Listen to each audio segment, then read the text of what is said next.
گناہوں پہ ہوں شرمندہ، الہی درگزر کر دے۔ السلام علیکم ورحمۃ اللہ وبرکاتہ۔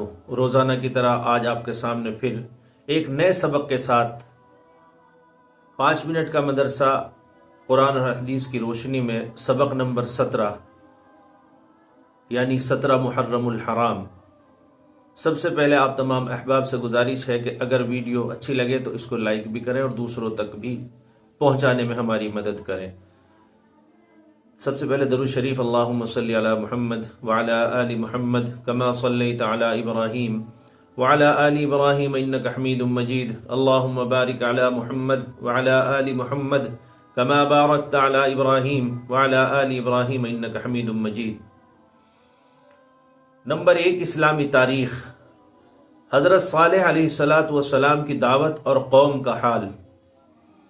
حضرت صالح علیہ السلام حضرت ہود علیہ السلام کے تقریباً 100 سال بعد پیدا ہوئے۔ قرآن میں ان کا تذکرہ 8 جگہوں پر آیا ہے۔ اللہ تعالیٰ نے انہیں قوم سمود کی ہدایت اور رہنمائی کے لیے بھیجا تھا۔ اس قوم کو اپنی شان و شوکت، عزت اور بڑائی اور شرک اور بت پرستی پر بڑا ناز تھا۔ حضرت صالح علیہ السلام نے انہیں نصیحت کرتے ہوئے فرمایا، اے لوگو، تم صرف اللہ کی عبادت کرو، اس کے سوا کوئی بندگی کے لائق نہیں۔ وہ اس پیغام حق کو سن کر نفرت کا اظہار کرنے لگے اور حجت بازی کرتے ہوئے نبوت کی سچائی کے لیے پہاڑ سے حاملہ اونٹنی نکالنے کا مطالبہ کرنے لگے، یعنی کہ پہاڑ سے آپ ایک اونٹنی نکال کر دکھاؤ۔ حضرت صالح علیہ السلام نے دعا فرمائی، اللہ تعالیٰ نے معجزے کے طور پر سخت چٹان سے اونٹنی پیدا کر دی، مگر اپنی خواہش کے مطابق معجزہ ملنے کے بعد بھی اس بدبخت قوم نے نہیں مانا اور کفر اور نافرمانی کی اس حد تک پہنچ گئی کہ اونٹنی کو قتل کر ڈالا، اور اسی پر بس نہیں کیا بلکہ حضرت صالح علیہ السلام کے قتل کا بھی منصوبہ بنا لیا۔ اس جرم عظیم اور ظالمانہ فیصلے پر غیرت الہی جوش مائی اور 3 دن کے بعد ایک زوردار چیخ اور زمینی زلزلے نے پوری قوم کو تباہ کر ڈالا۔ اس کے بعد حضرت صالح علیہ السلام ایمان والوں کے ساتھ فلسطین ہجرت کر گئے۔ نمبر 2، اللہ کی قدرت اور دیمک۔ اللہ تعالیٰ نے بے شمار مخلوق پیدا فرمائی، ان میں سے ایک عجیب نابینا مخلوق یعنی کہ جس کے آنکھیں نہیں ہیں، دیمک بھی ہے۔ وہ نابینا ہونے کے باوجود سردی، گرمی اور بارش سے بچنے کے لیے شاندار، مضبوط ٹاور نما گھر بناتی ہے، جس کی اونچائی ان کی جسامت سے ہزاروں گنا زیادہ ہوتی ہے۔ ان گھروں کو بنانے میں وہ مٹی اور اپنے لعاب اور فضلہ کا استعمال کرتی ہے۔ ان کے گھروں میں بے شمار خانے ہوتے ہیں جن میں بھول بھلیاں، چھوٹی چھوٹی نہروں کے راستے اور ہوا کے گزرنے کا انتظام ہوتا ہے۔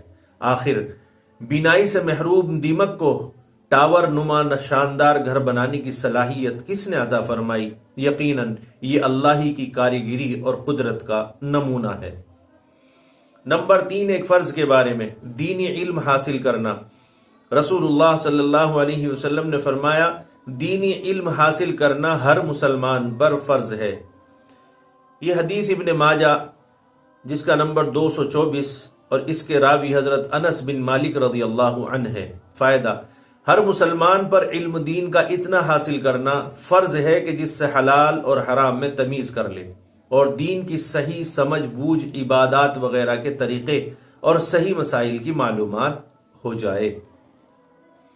نمبر 4، ایک سنت کے بارے میں، بیویوں کو سلام کرنا۔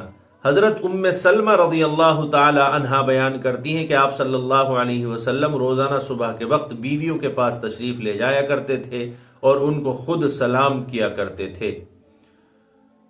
یہ حدیث مجمع الزوائد میں موجود ہے اور جس کا نمبر ہے 218/2۔ نمبر 5، ایک اہم عمل کی فضیلت، آفت اور بلا دور کرنے کی دعا۔ رسول اللہ صلی اللہ علیہ وسلم نے فرمایا، جو شخص ما شاء اللہ لا قوت الا باللہ پڑھ لیا کرے تو سوائے موت کے اپنے اہل و عیال اور مال میں کوئی آفت نہیں دیکھے گا۔ یہ حدیث طبرانی میں موجود ہے جس کا نمبر 4412 ہے اور اس حدیث کے راوی حضرت انس رضی اللہ عنہ ہے۔ نمبر 6، ایک گناہ کے بارے میں سفارش پر بطور ہدیہ مال لینا۔ رسول اللہ صلی اللہ علیہ وسلم نے فرمایا، کسی نے اپنے مسلمان بھائی کی کسی چیز میں سفارش کی اور سفارش کرنے پر سامنے والے نے اس کو کوئی چیز بطور ہدیہ پیش کی اور اس نے قبول کر لی تو وہ سود کے بہت بڑے دروازے پر آ پہنچا۔ یہ حدیث ابو داود میں موجود ہے، جس کا نمبر 3541 ہے، اور اس کے راوی حضرت امامہ رضی اللہ تعالی عنہ ہے۔ نمبر 7، دنیا کے بارے میں گناہ گاروں کو نعمت دینے کا مقصد۔ رسول اللہ صلی اللہ علیہ وسلم نے فرمایا، جب تو یہ دیکھے کہ اللہ تعالیٰ کسی گنہگار کو اس کے گناہوں کے باوجود دنیا کی چیزیں دے رہا ہے تو یہ اللہ تعالیٰ کی طرف سے ڈھیل ہے۔ یہ حدیث مسند احمد میں موجود ہے اور اس کا نمبر 16860، اور جس کے راوی حضرت عقبہ بن عامر رضی اللہ تعالی عنہ ہے۔ نمبر 8، آخرت کے بارے میں قرآن کریم میں اللہ تعالیٰ فرماتا ہے، جب کانوں کے پردے پھاڑ دینے والا شور برپا ہوگا تو اس دن آدمی اپنے بھائی سے، اپنی ماں اور باپ سے، اپنی بیوی اور بیٹوں سے بھاگے گا۔ اس دن ہر شخص کی ایسی حالت ہوگی جو اس کو ہر ایک سے بے خبر کر دے گی۔ قرآن کریم کی سورہ عبسہ آیت نمبر 33 سے 37 تک کا یہ ترجمہ ہے۔ نمبر 9، طب نبی سے علاج، سورہ فاتحہ سے علاج۔ حضرت خارجہ بن صلت رضی اللہ عنہ اپنے چچا سے روایت کرتے ہیں کہ وہ ایک قوم کے پاس سے گزرے، اس قوم کے لوگ ان کے پاس ایک مجنون شخص کو پکڑ کر لائے تو انہوں نے سورہ فاتحہ پڑھ کر صبح شام 3 دن تک اس پر دم کیا، اور جب بھی سورہ فاتحہ ختم کرتے تو اس طرح دم کرتے کہ اس میں کچھ تھوک کے ذرات ہوتے، چنانچہ وہ 3 دن بعد بالکل درست ہو گیا۔ یہ حدیث ابو داود میں موجود ہے، جس کا نمبر 3420 ہے۔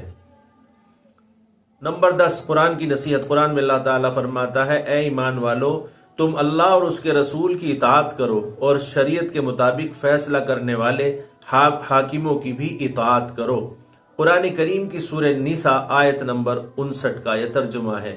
اللہ تعالیٰ سے دعا ہے کہ اللہ تعالیٰ جو ہم نے سنا ہے اس کو ہمارے لیے ذریعہ نجات بنائے اور ان باتوں پر عمل کی بھی توفیق مرحمت فرمائے۔ السلام علیکم ورحمۃ اللہ وبرکاتہ۔